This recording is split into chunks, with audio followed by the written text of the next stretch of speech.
Good afternoon, this is Sean Golding with Golding & Golding, here to discuss the basics of a very common issue we deal with, which is what's the difference between being a green card holder or a visa holder for U.S. tax purposes. Let's start with green card because it's more permanent, right? When you're a green card holder, technically you're referred to as a lawful permanent resident or legal permanent resident.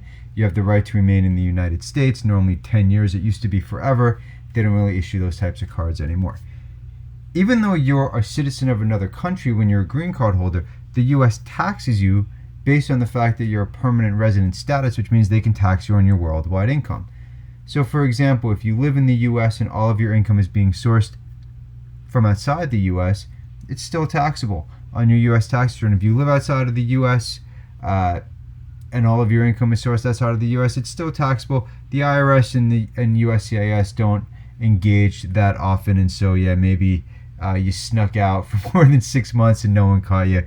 You're still technically a permanent resident. In fact, until you proactively give up the card, even if it expires, you're still considered a U.S. person for tax purposes. It's just you don't get the benefit of being able to travel to the U.S. on the green card.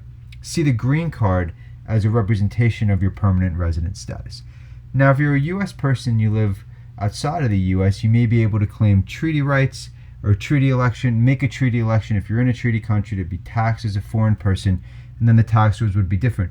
This is super important for taxpayers who are permanent residents who may be considered long-term lawful permanent residents under the expatriation rules, and you want to avoid possibly being covered expatriate and exit tax. Visa holders is a little different. You're not a permanent resident, right? Whether you have a B1, B2, H1B, L1, E3, O, EB5. So what I'm trying to say is it doesn't matter if it's an investment visa, if it's a work visa, transfer visa, tourist visa. If you're a visa holder and you're in the United States for a sufficient amount of time to meet the substantial presence test, SPT, then you're going to be taxed on your worldwide income as well. It's totally unfair because you're not a permanent resident and you're not a citizen. But it's kind of like a catch-all category where the IRS can still tax you on your worldwide income. Generally, if you're here for more than 121 days over each year for a 3-year period, then you're going to meet the test. You have to be here for at least 31 days in the current year. Current year is 1-to-1. Prior year is 3-to-1. 2 years back is 6-to-1. You mix it all in a pot, and if you meet the residence requirements, then you're going to get taxed on your worldwide income as well.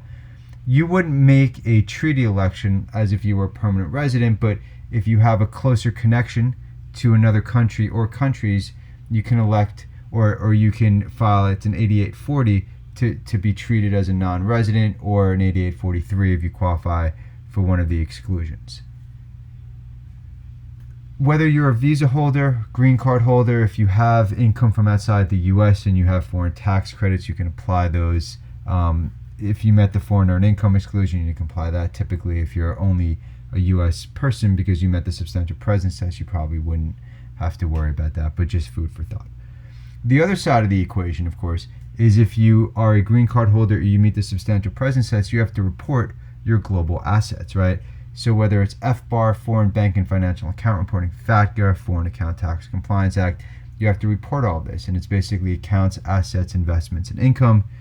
Investment funds, stock funds, mutual funds, foreign pensions, life insurance policies that carry a surrender value or cash value, foreign businesses, entities, trusts, etc., etc. The failure to file these the penalties can be significant, whether it's foreign gifts, trusts, or bank accounts. Especially, the IRS has really increased enforcement and issued penalties. These penalties are typically referred to as assessable penalties because they're not really based on there being any tax delinquency, and getting them unwound is an exercise in your patience because it's brutal.